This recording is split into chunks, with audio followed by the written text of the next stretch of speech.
السلام عليكم. هل مصر محتاجة بديل مدني كان أو عسكري؟ هل مصر محتاجة إن الرئيس يكمل ولا كفاية عليه كده؟ هل مصر محتاجة انتخابات ودستور ولا مش دي القصة؟ هل مصر فيها انتخابات أصلا ولا فكرة الترشح دي خيال علمي؟ هل الموضوع والحوار حوالين شخصيات وأسماء محددة ولا القصة أكبر من كده بكتير؟ تعالوا نشوف الحوار ده على السريع. أعود إلى مصر بإذن الله يوم السبت 6 مايو 2023 على طائرة مصر للطيران القادمة من بيروت والتي تصل إلى مطار القاهرة الساعة 12:30 ظهرا. أعود لأقوم بواجبي في تقديم البديل المدني الديمقراطي الذي تحتاج إليه مصر. لا مش أنا اللي هعود، الكلام اللي فات ده جه في منشور على صفحات السياسي أحمد طنطاوي على مواقع التواصل الاجتماعي. أحمد طنطاوي عضو مجلس النواب السابق. طبعا بعد إعلان طنطاوي كتر الكلام اللي يقول لك هو بيعلن عودته علشان ناوي يترشح في الانتخابات الرئاسية القادمة اللي المفروض تتعمل في 2024 ولازم كلنا ندعمه ونقف معاه وننتخبه. وفي اللي قال لا هو بيقول كده علشان ناوي يدعم حد تاني هيترشح. في اللي شافه بطل وشجاع انه يعلن عودته لمصر بعد ما سابها وراح قاعد في لبنان وان احمد طنطاوي بيمثل قلق للنظام. وفي اللي شايف ان احمد طنطاوي بيمثل فعلا ونظام سايبه رايح جاي من المطار، اتفضل اشرب شاي، لا يا عم عندي سفريه بيروت كده على السريع وراجع، وهو ولا فارق معاهم اصلا. في اللي شكك فيه وقال ده بيستعد بقى انه يبقى كومبارس جديد في المسرحيه الانتخابيه الجايه. وفي اللي قال ما يترشح يا عم ولا ما يترشحش. وفي اللي بيسال بمناسبه فتح موضوع الانتخابات هو انتوا ليه لسه حابسين ناس تانية علشان اعلنت ترشحها او سياسيين تانيين زي رئيس حزب مصر القويه الدكتور عبد المنعم مفتوح؟ وليه حبستوا شويه شباب علشان عملوا تحالف انتخابي، تحالف الامل؟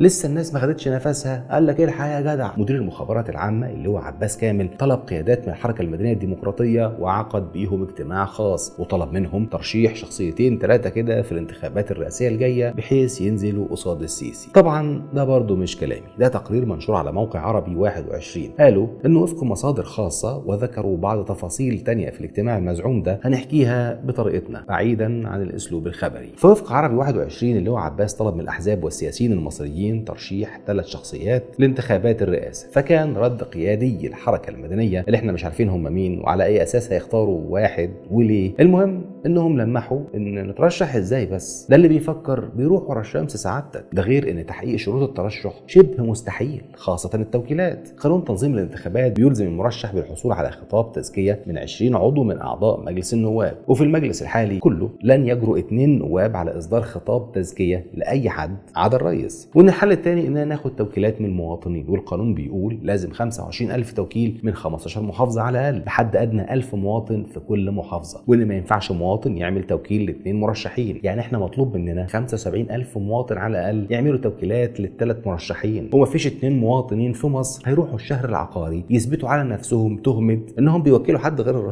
الرئيس بس اللي توكل. فرد عليهم اللي هو عباس وطمنهم، قال لهم ما تقلقوش، رشحوا انتوا بس 3 اسماء واحنا هنفتح لهم المجال وهنطلعهم بنفسنا في الصحف والجرايد وهيستضافوا في البرامج والفضائيات. ولو على التوكيلات يا عم اطمنوا، رجالتنا هيخلصوا لكم موضوع التوكيلات سواء من اعضاء مجلس النواب او من المواطنين في المحافظات. ومش بس كده، الرئيس بيضحي النهارده. المصادر اللي نقلت خبر الاجتماع للموقع قالوا ان مدير المخابرات وعدهم كمان بانهم هياخدوا اصوات في الانتخابات وان الرئيس هيفوز بس بنسبه حوالي 70%، في حين ال 30% الباقيه هتتوزع على الرجاله المرشحين. يعني كل واحد هياخد له 10 ولا 11%، وده تنازل رهيب جدا، خاصه ان الرئيس في اخر انتخابات فاز بنسبه 97% واللي قبلها بنسبه 96%. يعني الرئيس ومدير المخابرات نازلين بنفسهم السوق يدوروا على البديل المدني اللي ينزل قصاد الرئيس في الانتخابات اللي جايه، وكل ده علشان نعمل اجواء ديمقراطيه ويبقى في دعايه وحملات ومرشحين. وبرضه معلش ليه 3؟ ما واحد كفايه، واحد ينزل قصاد الرئيس وخلاص خلصت، ولا يعني 3 علشان يتقال المدنيين والمعارضه ما اتفقوش على مرشح فاصواتهم اتفتتت؟ والله اجواء ديمقراطيه رهيبه. طيب قبل ما نهزر او نكذب او نصدق الخبر ده، الاجتماع حصل لا ده مجرد تاليف، قبل ما نشكك او نأيد طنطاوي او غيره، احنا دلوقتي بنتكلم وبنبص على المستقبل. الانتخابات دي السنه الجايه المفروض 2024 واحنا حاليا عايشين الحاضر 2023، فالزمنا بصه بسيطه كده بس الى الوراء الى الماضي. مش هنقول الماضي قوي يعني عشان اللي حصل خلال الماضي القريب ده كام سنه اللي هنحكيهم دول هو الواقع اللي عايشينه لحد دلوقتي. ليه بنقول لازم نبص؟ اصل بما ان الاديب نجيب محفوظ قال آفة حارتنا النسيان، وقبله ب100 سنه ولا اكتر نسب للمؤرخ عبد الرحمن الجبرتي انه قال ذاكره العوام 3 ايام. الجبرتي ومحفوظ الاثنين مواليد القاهره وعاشوا في مصر واتاثروا بيها، كلاهما قال جمله بتدل على ان الناس بتنسى وبسرعه، بتنسى على السريع يعني. وعشان كده على السريع خلونا نحاول نفكر بعض باللي حصل واللي جرى، ونجيب الموضوع من بدري شويه. في شهر سبتمبر 1999 يتم دعوه الناخبين المصريين للاستفتاء. استفتاء منح محمد حسني مبارك ولايه رئاسيه جديده لمده 6 سنين، وده كان الاستفتاء الرابع من وقت تنصيب مبارك رئيسا على مصر. ما كانش فيه مرشحين ولا الكلام ده، هو اسم مبارك لوحده في الورقه. لازم بعد الحلقه دي لازم تتفرج على حلقه مبارك من كان يا مكان، فيها تفاصيل كتير مهم تعرفها، هنسيب لك الرابط في التعليقات. المهم يفوز مبارك في الاستفتاء طبعا، وتمر السنين ويجي موعد الاستفتاء الجديد. ولكن المعارضه في مصر وقتها على مختلف افكارها وتياراتها كانت شغاله يمكن باعلى منحنى ممكن ليها، وكان في رفض شديد جدا لفكره الاستفتاء، وبرضه كان في ظرف دولي واقليمي. فبعد احداث 11 سبتمبر امريكا قالت احنا لازم ندي نفس حريه يعني شويه كده لبعض دول منطقه الشرق الاوسط، وممكن نقول انه تم الضغط على بعض الحكام العرب لعمل اصلاحات، فتقرر اجراء انتخابات شكليه. وقبل الاستفتاء الرئاسي الخامس يعدل مبارك في 2005 بعض مواد الدستور ويلغي موضوع الاستفتاء الرئاسي، وبناء عليه يتقرر عقد انتخابات رئاسيه ويترشح بالفعل 10 اشخاص، اولهم مبارك عن الحزب الوطني، والتسعه الباقيين كان من اشهرهم وقتها احمد الصباحي عن حزب الامه. وصباحي رغم انه سياسي من الثلاثينات وكان عضو في مجلس الشورى، الا انه بحسب جريده الوطن اشتهر بقراءه الكف وتفسير الاحلام، وكان برنامجه الانتخابي مبني على عوده ارتداء المصريين للطربوش. وصرح قبل الانتخابات وقال انه مش منافس للرئيس مبارك، وانه هيديله صوته، وانه رشح نفسه بس من اجل تدعيم الديمقراطيه، وانه لا قدر الله اذا فاز هيتنازل فورا عن الرئاسه لمبارك لانه الاقدر والاكفأ على قياده مصر. انت سمعت وشفت الكلام ده فين قبل كده؟ بالظبط مصطفى موسى مع عبد الفتاح السيسي. وبرضه كان من المرشحين وقتها الدكتور نعمان جمعه رئيس حزب الوفد، واللي كان ليه مواقف معارضه واضحه، وصرح وطالب اكتر من مره وقبل كتير من السياسيين طالب بتعديل عده مواد في الدستور، ابرزها الماده 77 واللي كانت بتتيح لرئيس الجمهوريه الترشح لفترات رئاسيه بلا نهايه. وكمان كان في المرشح ايمن نور رئيس حزب الغد. وبما انكم عايزين انتخابات فتفضلوا شكل انتخابات اهو، وباكتساح فاز مبارك طبعا، واحتل ايمن نور المركز الثاني ونعمان جمعه المركز الثالث.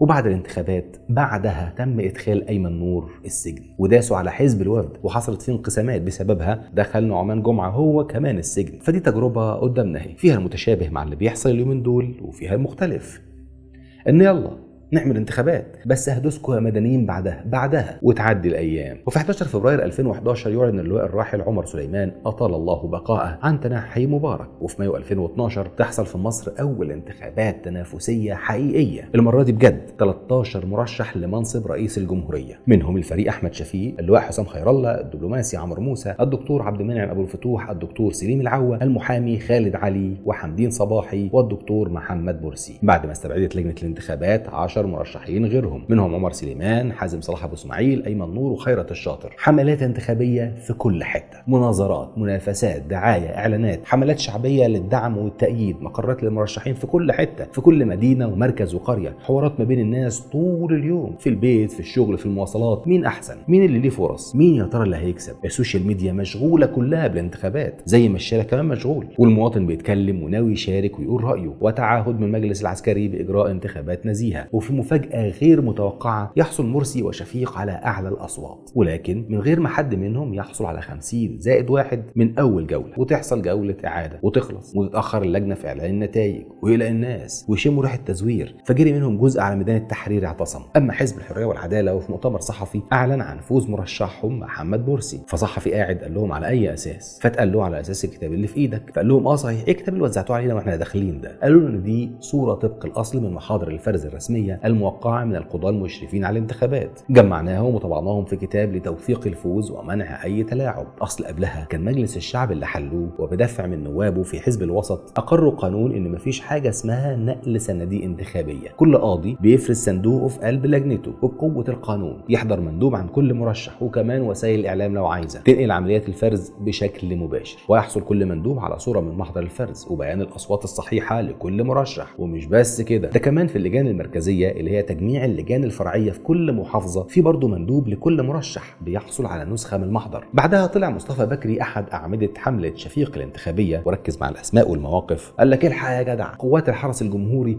ركبت عربيتها وراحت تامن بيت الفريق شفيق، وده معناه ان هو الفائز في الانتخابات. وانا شايف الحرس الجمهوري وهو بيضربه في وهو بيرص الحواجز قصاد البيت بعيني. المهم، بعد تجربة انتخابية تنافسية حقيقية شهد لها العدو قبل الصديق بالنزاهة، وفضل الناس كلها لحد آخر لحظة مستنية تعرف مين اللي فاز. آخر لحظة اللي هي لحد ما رئيس هيئة الانتخابات نطق بلسانه ويكون الفائز بمنصب رئيس الجمهورية هو فلان. وبكده في يونيو 2012 تم إعلان فوز محمد مرسي عيسى العياط كأول رئيس مدني منتخب في تاريخ مصر. وفي يوليو 2013 تم إعلان بيان الانقلاب على كل التجربة الحلوة دي. وطبعا بعدها ظهر كلام عن ضرورة ترشح الدكتور محمد البرادعي لرئاسة مصر، لكنها كانت مجرد أوهام بددها قبول البرادعي بمنصب نائب الرئيس المؤقت ثم استقالته لاحقا عقب مذبحة رابعة والنهضة. اتصلت الكشافات بعدها على السياسي حمدين صباحي اللي كتر الكلام عن نيته الترشح للانتخابات الرئاسية. وفي فبراير 2014 أعلن الفريق سامي عنان ترشحه للانتخابات الرئاسية المقبلة، وعينك ما تشوف إلا النور. فجأة يوم 14 مارس 2014 وفي مؤتمر صحفي كان الفريق سامي عنان واقف ووراه واقف مصطفى بكري برضه، بس المره دي كان واضح قوي انه تقريبا كان واقف علشان يتاكد ان عنان هيعلن انسحابه، وان لو عنان قال حاجه تانية اكيد بكري كان هيشد ورقه منه ويدبسها له في المايك ويعمل له محضر غش. مش بهزر، دوروا على فيديو المؤتمر وشوفوا نظرات وحركات بكري. المهم، في 14 مارس 2014 اعلن الفريق سامي عنان انسحابه، ووسط بعض الضبابيه في موقف حمدين صباحي في 26 مارس 2014 يعلن المشير عبد الفتاح السيسي بزيه العسكري ترشحه للانتخابات المدنيه. وبس ترمي الإبرة في مقر هيئة الانتخابات ترن. مرشح يا جدعان، مرشح يا عالم. ومن بعيد من قلب مدينة البرولوس جاء المناضل حاملا أوراق ترشحه، وتقدم حمدين صباحي رسميا للانتخابات وهو بيقدم سأل الموظف عن اسمه الثلاثي. رد وقال سننتصر سننتصر سننتصر. وفي يونيو 2014 أعلنت لجنة الانتخابات اللي كانت على الضيق كده، أعلنت عن ترتيب المرشحين. في المركز الأول كان المشير السيسي، في المركز الثاني الأصوات الباطلة، في المركز الثالث جه حمدين صباحي. بعدها وجه السيسي الشكر لحمدين، اللي هو مش عارفين نودي الواجب بتاعك ده فين يا عم حمدين، واختفى صباحي من المشهد. ده كان المشهد في 2014. يا ما فيش، ولا كان في أصول رئاسية ولا عاصمة إدارية ولا جمهورية جديدة. وفي 2018 نكون على موعد مع انتخابات جديدة على طول كده. ما هي المدة 4 سنين بس. وأعلن السيسي ترشحه طبعا، بس مش هو لوحده. الفريق أحمد شفيق قال إنه هيترشح، والفريق سامي عنان أعلن ترشحه، والعقيد أحمد قنصوة قال أنا البديل. أنت بتقول أنا البديل؟ أيوه ماشي. والمحامي خالد علي اعلن ترشحه، وتقريبا كان هو المدني الوحيد اللي اعلن. والمره دي ما اتعملتش بشياكه زي موقف عنان المره اللي فاتت لما كان ظاهر جدا انه انضغط عليه علشان ينسحب. المره دي ما ينفعش. لازم تفهم يا واد ان انا ما فيش حد في الدنيا وقف قصادي الا ودوسته. صح. أحمد قنصوة ضابط العامل بالخدمة بالجيش المصري العظيم أعلن اعتزامي الترشح لمنصب رئيس الجمهورية أنا البديل. المحكمة العسكرية أصدرت حكمها على العقيد أحمد قنصوة بالسجن 6 سنوات بعد جلسة مرافعة واحدة. هو بعيد عنك داخل عينيه مغربة وشكله ابن موت. واعتبارا لخبراتي الطويلة بالقوات المسلحة التي اكتسبتها بعملي في جميع المراكز، أعلن عن رغبتي في التقدم للانتخابات الرئاسية القادمة في مصر.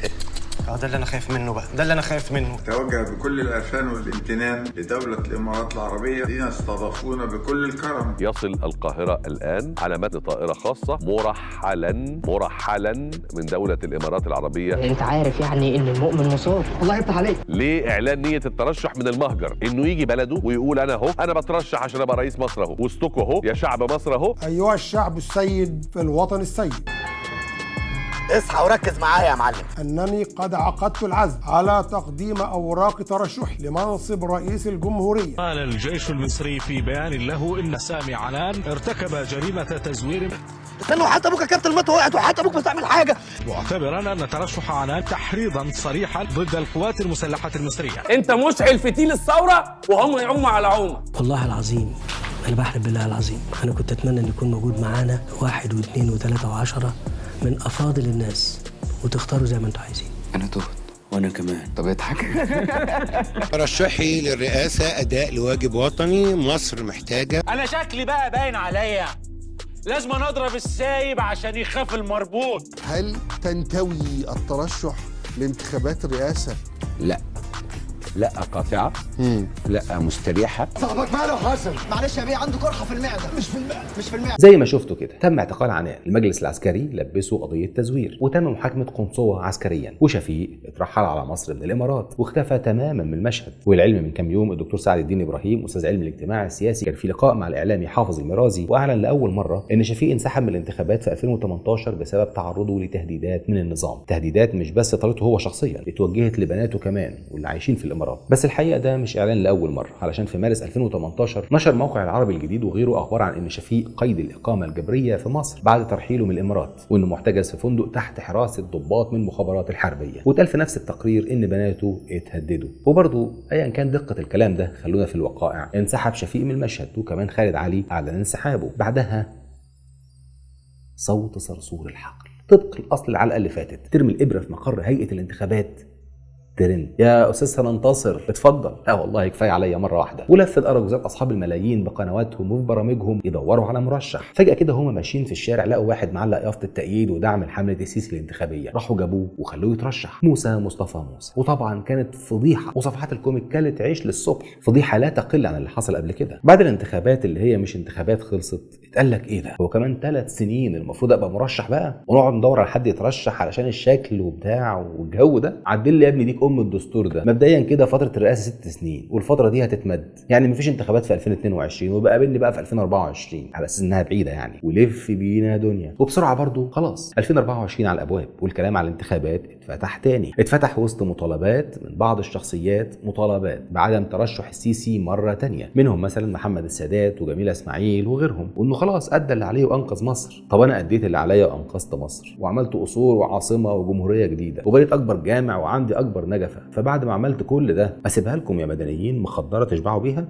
عبيط ولا ايه؟ بينما في منطقه اخرى في اللي شايف ان الانتخابات اللي جايه فرصه هيكون فيها منافسه، وان هيحصل انتخابات نزيهه وكده هون وان الناس جابت اخرها وكله هينزل يدي صوت للبديل. وفي اللي بيرد عليهم ويقول انت بتقول ان هم هيعملوا انتخابات وانتوا تنجحوا وهو يسقط، ساعتها يطلع في مؤتمر صحفي ويقول اروح اشد بطره بقى بكره واجي لهم هناك في جريده الاسبوع. المهم وكل اللي فات ده مهم، هل مصر محتاجه بديل مدني كان او عسكري، ولا مصر محتاجه حريه، محتاجه نفس حقيقي؟ والله لغتنا العربيه دي جميله. البديل المدني بلام التعريف تحسسك ان في حد معين، حد محدد الكلام عليه، ولما تقول بديل مدني بدون لام تعريف تحسسك انه الكلام عام مش على حد بعينه. لكن لما تقولها زينا زي ما قلناها كده البديل مدني تحسسك ان مش بس الحل في وجود شخص مدني، احنا بنقول البديل مدني، يعني المطلوب حياه سياسيه مدنيه، اجواء حقيقيه، عايزين نظام نلتزم كلنا بيه يحترم الجميع، عايزين عداله ومساواه، حريه وشفافيه، وساعتها اللي يترشح.